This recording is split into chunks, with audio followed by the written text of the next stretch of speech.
All right, everyone. We're about 2 minutes into our designated start time, so I'm going to just jump in with my moderator administrative stuff before we dive in. But thank you, everyone, and welcome to our second official testnet walkthrough. So as a quick reminder, we're going to be hosting these every Friday through the end of testnet to help onboard new members, troubleshoot, and answer any questions you guys may have for completing this week's quests or participating in the inaugural phase of L1 development. So we're joined today again by Chief Technology Officer Will Carter, as well as our web lead Chris Mahoney, to give you some updates and talk you through the logistics of some of this week's quest challenges.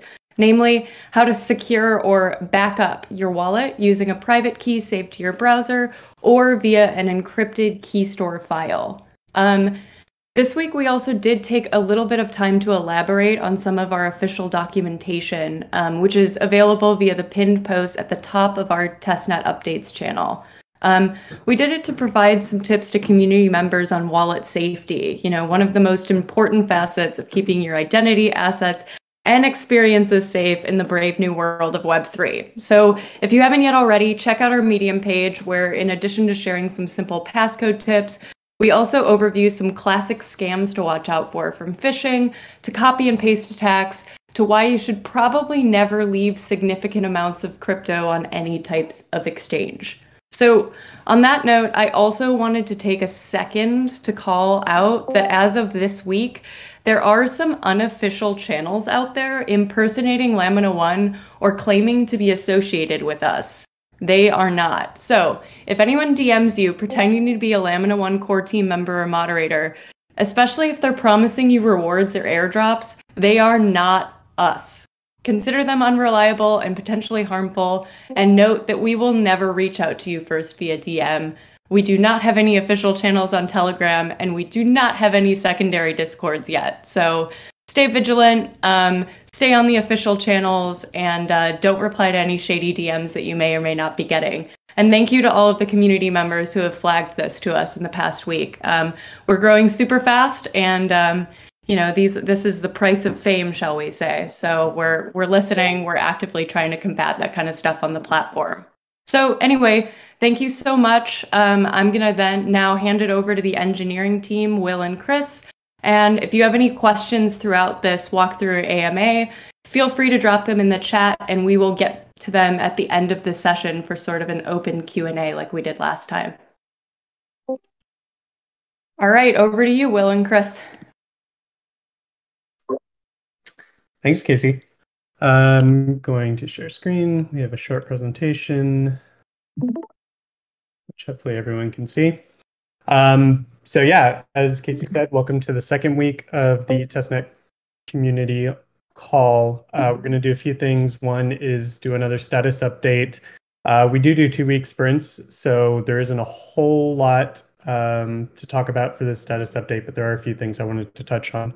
Second one's the validator community, which we've gotten an insane amount of interest for. So I'll be talking a little bit about what that community looks like and how many people have applied to be a validator, as well as kind of talk to you about what the next steps are looking like.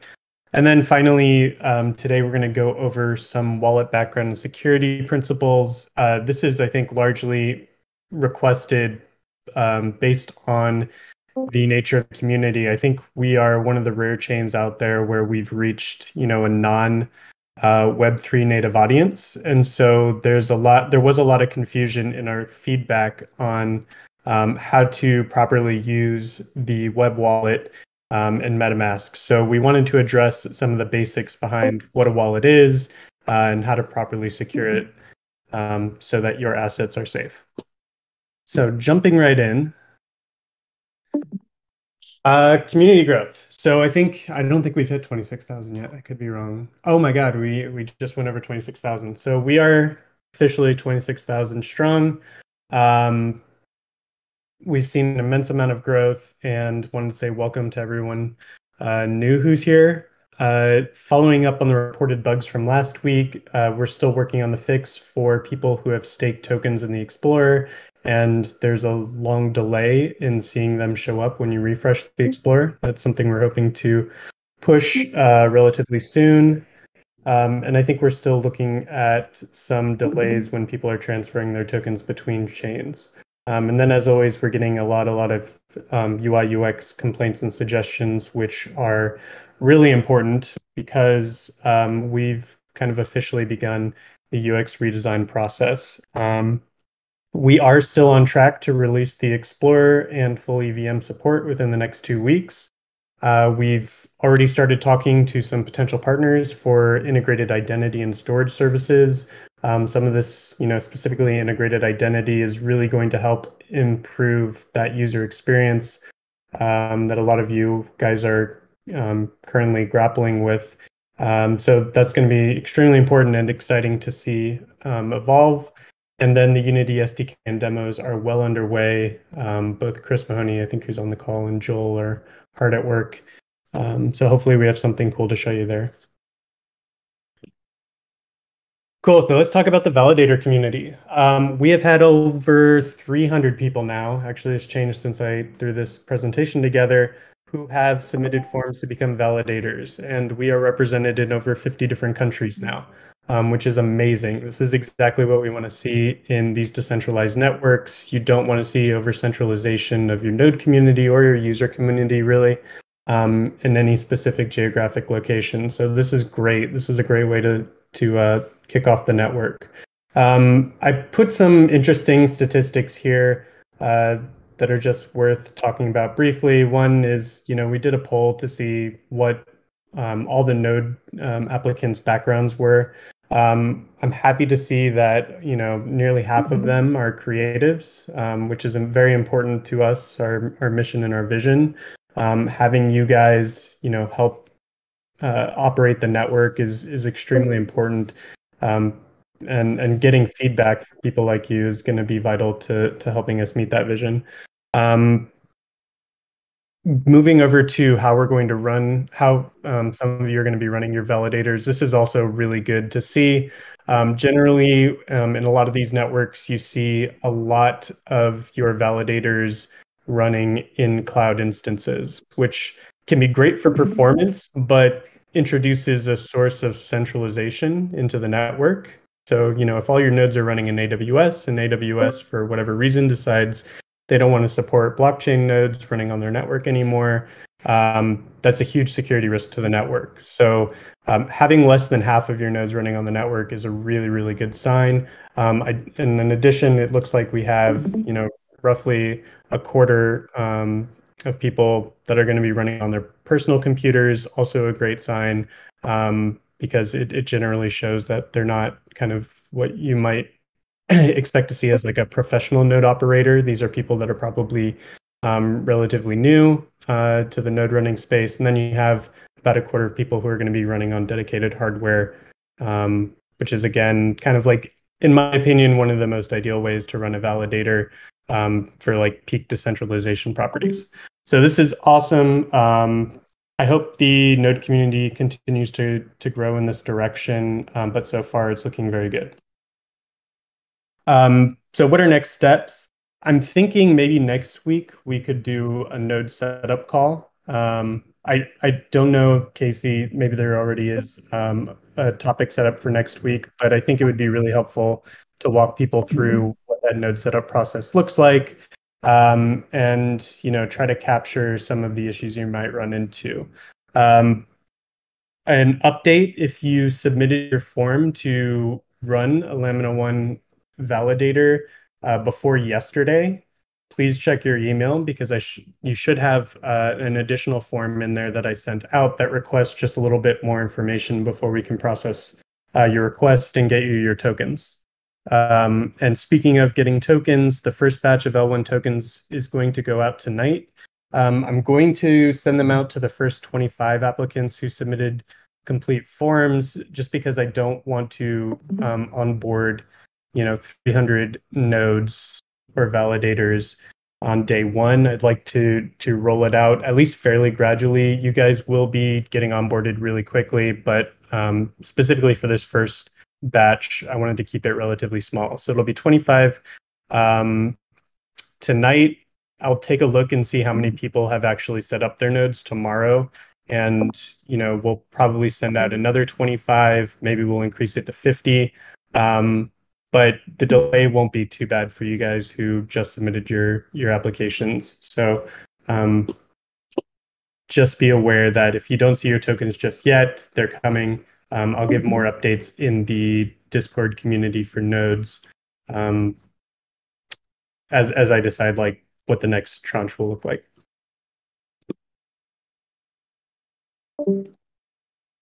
All right, so we're going to talk a little bit about wallets. For those of you who are intimately familiar with crypto wallets, you do not need to sit through this necessarily.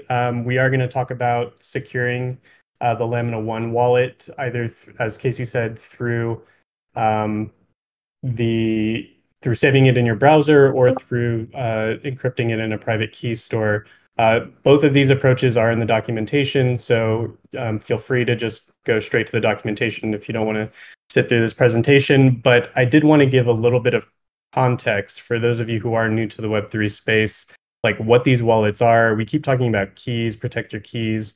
So I wanted to like give a really high level, I mean, hopefully it's high level and approachable description of what these keys are, what the wallet is, and the different types of wallets out there before we jump directly into how to back up the Lamina One web wallets. So cryptography. So these keys that we're talking about, they're based on cryptography. And I pulled the definition of crypto from Wikipedia, and it's the practice and study of techniques for secure communication in the presence of adversarial behavior. And usually the techniques used in crypto are based on mathematics, though it wasn't always the case. Like cryptography is actually a fairly ancient art. It goes back to the Middle Ages. It was used, in the context. I think one of the first cryptographic approaches was the Caesar cipher, and it was a way for armies to share messages. So they'd send messengers out to their soldiers that are located, maybe in a different location, and they wanted to protect the information in those messages in case their messengers were caught or captured. So this is something that's been done for a long time. It sounds like something that's really modern and new. There are very modern and new approaches to doing it, and we're going to talk about one of them today, which is public-private key cryptography. But what are we trying to do with cryptography? One thing we're trying to do is maintain data confidentiality, which is just one way to say that we're trying to ensure that the message is kept confidential, that people who aren't supposed to read the message can't read it. Data integrity, so we want to ensure that the message has not been tampered with. And then authentication, we want to ensure that the message came from the right person. So why does this matter to us, everyone in this call, everyone in the blockchain space, and really in the internet in general? This isn't a blockchain specific problem. This is a problem anytime you're sending messages over any type of public network, whether it's a physical network like back in the day with the Caesar cipher, or if it's a digital network like in the case of the internet. And it's important because the internet is obviously a public network. When you visit a website or you communicate with someone, your packets and your traffic are routed through many, many public nodes before they reach their recipient. So you want to make sure that those packets can't be tampered with, that they can't be read by the wrong person, and that the apps that you're interacting with, maybe your bank account, is able to authenticate that it's actually you that they're talking to. And this is doubly important in a blockchain network because while the blockchain networks generally run on the internet, you're really dealing with a real adversarial network. The whole premise of blockchain is that you're not supposed to have to trust any of the nodes that your traffic is being routed over. So this is extremely, extremely important to the blockchain space. And one of the most common cryptographic approaches that we use in this space is called public key cryptography. And public key cryptography uses two values, and I'll talk about what those two values do in a moment, but I wanted to just talk about how they're made. One is a private key that is usually generated from a random value. And then the second is a public key, and that's generated from the private key. So if you look at the bottom, there's like a really high level, macro level flow chart for how this evolves. Usually you pick a random seed. There are a lot of really secure ways to do random seeds. There are also a lot of insecure ways to do random seeds. That was the nature of a lot of actual crypto leaks in the past. Usually, if you're using a well-known wallet, you won't have to worry about this step too much. But once you get a random number, there's a transformation that usually takes place, and you get a private key. And this private key is like your password. This is like the keys to the kingdom. This is what controls your identity, really, in the context of cryptography. Once you have that private key, and the private key just looks like a big random string of digits, you apply some math to it and you get a public key. And then that private public key is basically what's used in public key cryptography. In the context of blockchain, usually there's a second or final transformation that takes place that turns your public key into a blockchain address. Some blockchains use the public key itself as an address. Some of them hash the public key to get your address. Some of them just trim the public key and you get your address. But these are usually very simple transformations. But the important thing to note here is you have a private key, you do some math, and you get a public key. So let's talk about what you can do with those. So your public key is public, obviously. Anyone is supposed to be able to use it to, one, encrypt a message that only you as the private key holder can decrypt, or two, verify that a signed message actually came from you. And likewise, a private key, which is supposed to be private and only held by the person who created it, using it, you can sign a message that anyone can verify came from you. So if we look at it again at the little flowchart at the bottom, I'm keeping this really high level. There's other things you can do with these keys, but in the interest of time, we're going to keep it simple. If I wanted to, say, sign a message and send it to the blockchain, say this message said, I want to send 20 Lamina 1 tokens to Neil Stevenson.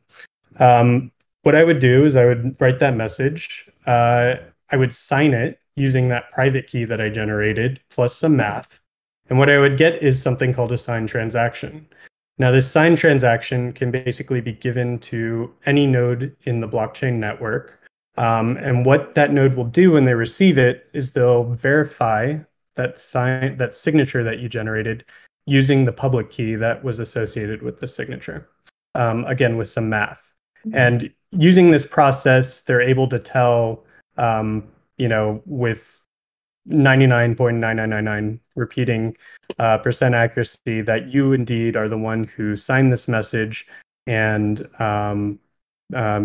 they can go ahead and process the transaction.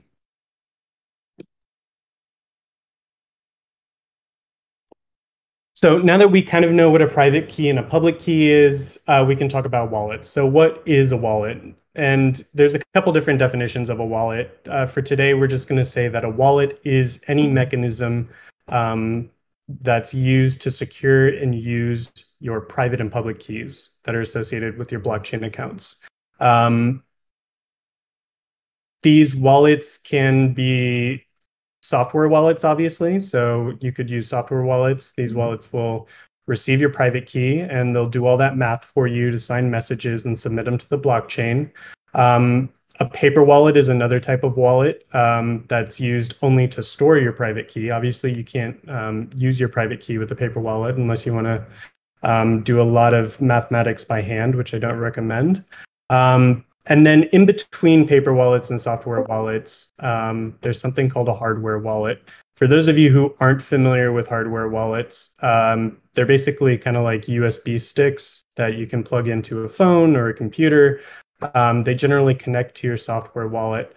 But the reason they're interesting is they secure your private key in a very protected manner.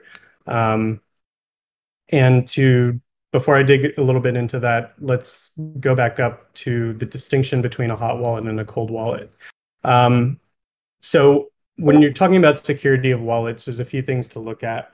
One of them is, what are the the vectors of attack that could be used to compromise your wallet.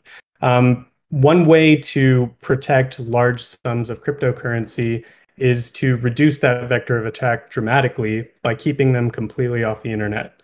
So, a lot of the wallet thefts that have taken place were were the result of large amounts of cryptocurrency being held in hot wallets. Those are wallets that are connected to the internet. It's very hard, obviously, to steal money from a wallet that's not connected to the internet. And one of the safest ways to create a cold wallet, which is, again, a wallet that's not connected to the internet, is simply to write it down on a piece of paper.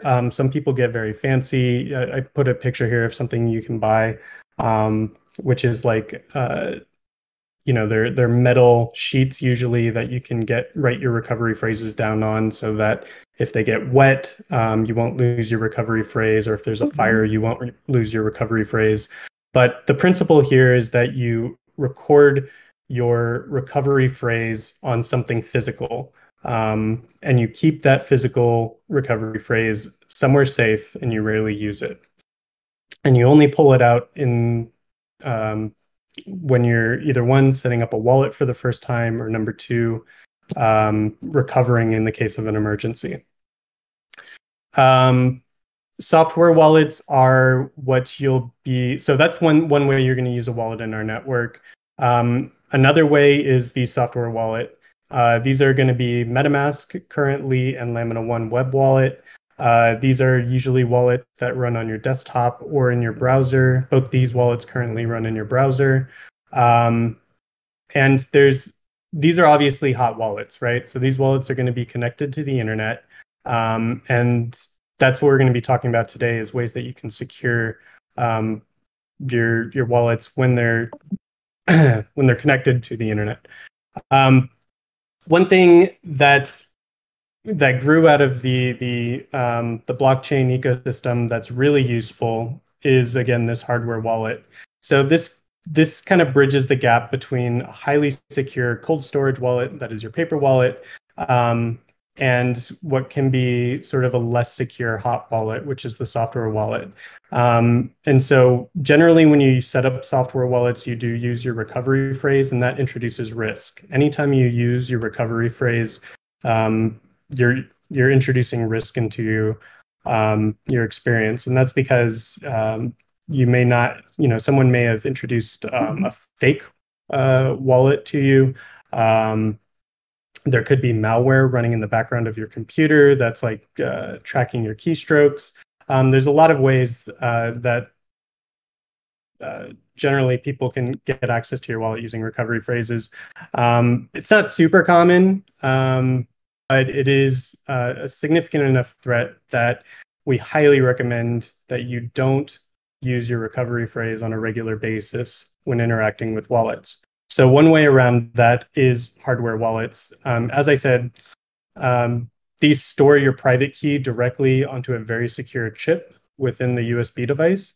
And they really limit the type of access that anyone can get to the data that's on that device. So usually it's you send a message to the device, it signs the transaction in the way we talked about earlier, and then it outputs the signed transaction to a software wallet. And then that software wallet just submits it to the chain. And this is ideal because you never have to enter your recovery phrase into the software wallet. You can use the same hardware wallet usually to interact with a bunch of different software wallets. And this is something we're going to support in mainnet. It's not something we have set up at the moment. But once we do get it set up, I highly, highly recommend everyone use a hardware wallet.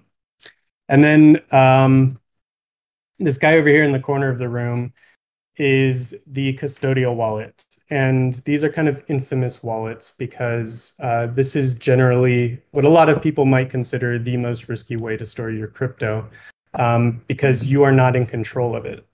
You're basically trusting the entire premise of a custodial wallet is you're trusting someone to manage your keys and your crypto for you. So one of the most popular custodial wallets is an exchange wallet. So anytime you're interacting with an exchange, usually you're sending them your crypto, they secure it, And usually that's okay for small amounts, but as many of you heard late last year, sometimes that can go horribly wrong.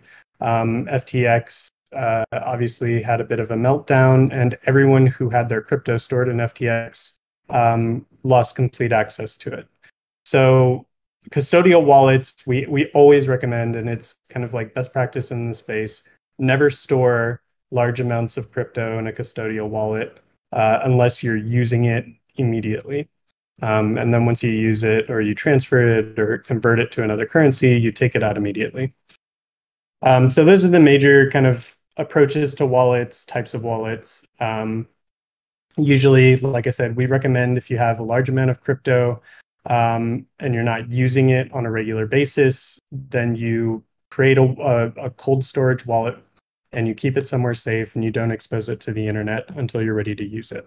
And then you keep whatever amount of crypto that you do want to use on a regular basis in a hot wallet, and that can either be in a software wallet or in a hardware wallet.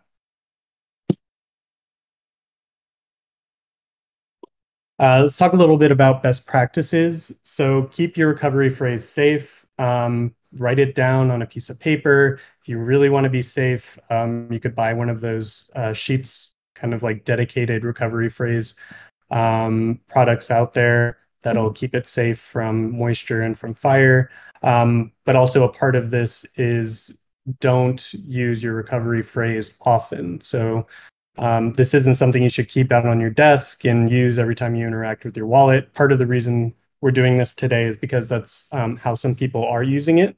So it's definitely not how you want to use your recovery phrase. This is something that's only used to initialize a wallet and to recover in the case of an emergency, like you lose access to your software wallet or your hardware wallet. Use a hardware wallet when possible. Again, we'll have hardware wallets at mainnet. We don't have them at the moment. Don't store large amounts of crypto in a custodial wallet like an exchange. We just talked about that. Use a strong password to protect your wallet. I've said this in previous calls. I highly recommend people use password managers to create very, very strong passwords. A lot of these wallets are actually more susceptible to password hacking than, say, a website, because a lot of them don't build in protections against password attacks. So if you do have, an encrypted file or your encrypted keys on your computer, they can just keep attacking it without any type of time delay, which is usually used in, say, like websites that'll protect you from people trying to rapidly attack your password. So you do want to use a very strong password to protect your wallet. You also don't want to use passwords that you use a lot for, say, your social media. You shouldn't be using the same password throughout your social media anyway. But you do want to use a dedicated, very strong password specifically for your wallet, because you're securing funds here. And unlike, say in a bank where your assets are usually protected by insurance, nothing's protecting your assets in the Web3 space except for you. Another big important thing is to always double check the URL of any wallet that you interact with. This is where a lot of people go wrong when when people get access to their crypto is, someone will send them a fake URL that sort of looks like a wallet that they're used to using, and they enter in the recovery phrase thinking that it's an official wallet, and now that person, whoever set up that fake URL, has access to all their crypto. So always double check the URL. It's always better, ideally, if you type the URL in yourself and you don't follow links. And then more importantly, another kind of common vector of attack is email. So we get a lot of people who download files or any type of phishing attack through email. This is a really popular vector for attack, and usually they'll usually install some type of malware on the back end that's, again, tracking your keystrokes, or they'll use that kind of as a Trojan to introduce some of those fake wallets. So avoid malware, and one good way to do that is to keep your software in your browser updated. All right, so let's talk about the testnet wallet specifically, the Lamina 1 testnet wallet. I'm going to reiterate this because it's really important. Only use your recovery phrase to set up your wallets for the first time and to recover your account in an emergency. We'll talk about why I'm saying this for the third time in a moment. But once you've set up your wallets, there's two ways to do this. Sorry, to set up your wallet so that you can sign in with a password and not have to use that recovery phrase. And to do that, I'm going to share screen on my wallet. 1 second.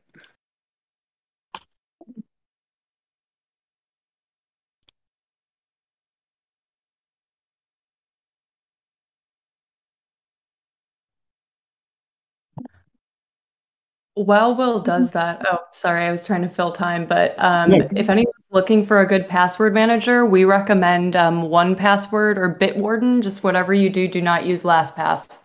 All right, I'm gonna step out again. Yeah, I use 1Password. I love it. Okay. So when you guys set up your Lamina 1 web wallet, for the first time, if you haven't backed it up to the browser, usually you see a screen like this. And if I were to refresh my browser right now, it would basically make me re-enter my recovery phrase, which, as I've been saying, is not something you want to do. So how can we get around this? Once you're in this screen, you can go to the tab over here on the left called Manage Keys. And there's two approaches that we talked about for backing up this wallet account. One of them is to save the keys directly to the browser. Again, this will be protected and encrypted using a password. Or you can download it to a key store file using the same password encryption, which is over here on Export Keys. I'll talk a little bit about why you might use either one. Saving keys is usually the best way to go if you're going to be accessing this wallet on the same computer using the same browser on a regular basis, because it basically stores an account locally on the browser. And so I'm going to break my rules and pick a quick and easy password here.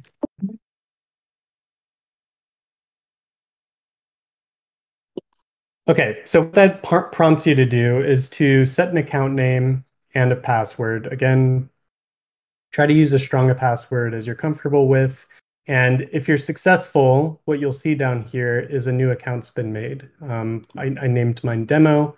You're able to delete the account. So say, you don't want this account to potentially be on this browser. Say, this is actually a family computer and other people are going to be using it, or maybe you sell your computer.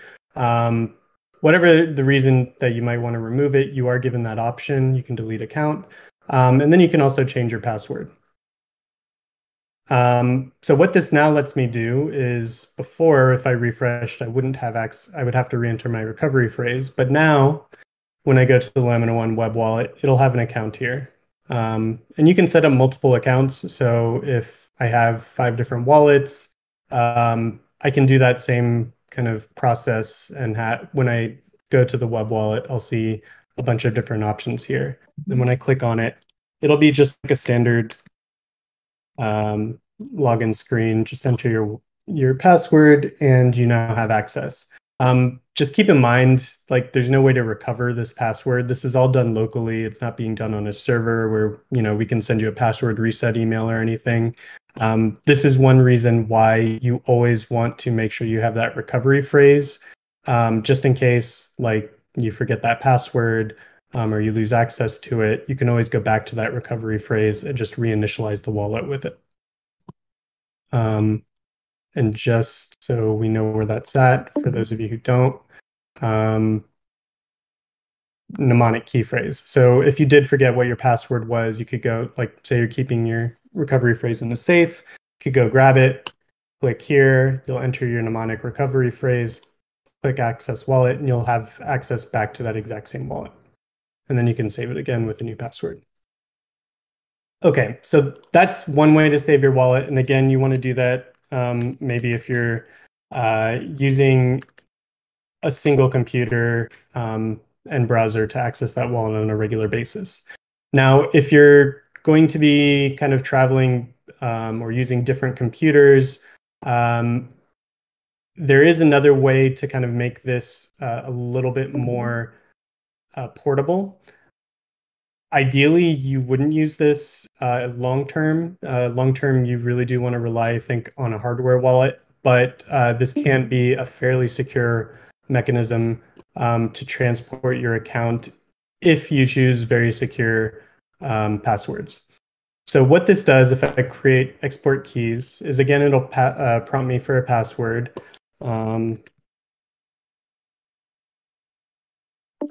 And once I enter this password, I don't know if you can see it. Can you see my download bar?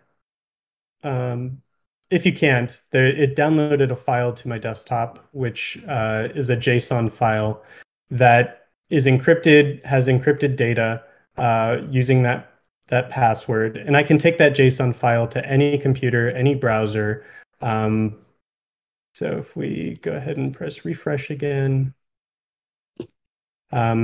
So if I were to go, say, to my server, like the computer running my node, and I wanted to load this up on it, I could click on the key store file, select file, and it should be in my downloads. So you'll see this is the JSON file that was downloaded. Enter the same password I used, and now I'll have access to that wallet again. So those are the two primary mechanisms. You can take that, that key store with you on a thumb drive. You do want to be fairly careful with it. Again, there's no protection in place for anyone to really try to brute force break that password. So again, you want to make sure that number one, the password is very secure. Use the password manager. And then number two, just do your best to make sure that no one gets access to that key store file. It will be encrypted and protected with that password, but again, they have unlimited access to try to brute force it over time. So yeah, those are the two primary mechanisms for saving and backing up your wallets. I think we wanted to take a few moments to see if anyone had questions or comments. So we've got a very active chat log going on right now, and we've been kind of answering, but just for the people who are watching the recording later or aren't watching the chat log, we've got a lot of questions right now about the future of Lamina One's plans for a future mobile web wallet app, whether or not we're planning to have our own wallet in the future. For example, a separate wallet like MetaMask and the Chrome platform, etc. It's a good question. I mean, what I mentioned at the beginning of the call was we just started this UX design process, and part of the product of that process is going to be identifying the best ways for individuals to interact with the chain based on number one, what they're trying to do and their experience. So while I want to say yes, we're going to be having a mobile wallet, we'll probably have a browser extension. We're waiting to really get through that UX design process because we don't again, part of our vision and our mission is to make this whole UX a lot smoother and a lot more approachable. So until we do the work to really imagine what that looks like, it's hard to really commit to what forms of wallets we're going to have. Ideally, we'll probably want a wallet that's dedicated to 3D immersive experiences, and a wallet that obviously can be taken on a phone, maybe a wallet that can be plugged into social experiences. So we're still working through what we want those wallets to look like long term. But at the minimum, yes, we'll have a web wallet. We're going to have a hardware wallet, and it's likely we'll have an extension as well, though, MetaMask is, we also want to make sure that we're compatible with a lot of the existing wallets in the ecosystem. So MetaMask is a big one, and then any of the other big EVM ones.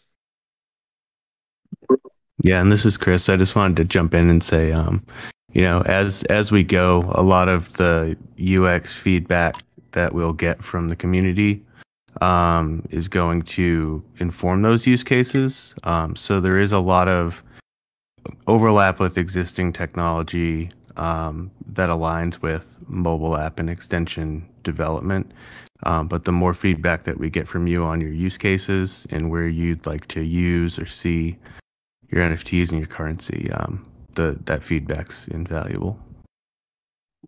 Yeah, and a great place for anybody to put that would be in the feedback channel under Testnet or in the features request channel, which is in general. So if you have ideas for what you'd really like the wallet to look like, or just anything Lamina One might be offering, like please put all of your thoughts and opinions in those channels, and we are monitoring those and recording those.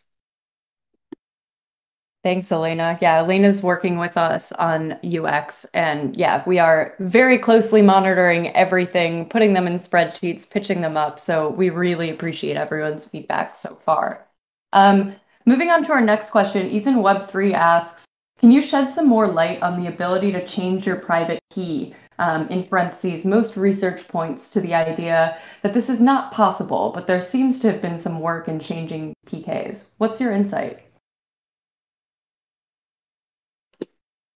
Generally speaking, this is not possible by design.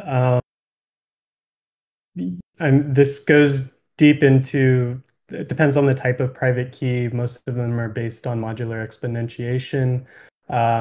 And to do that would require breaking what's called the discrete log problem, which can be done based on, with quantum computers. Again, that's not something we're hoping isn't going to be a problem in the foreseeable future.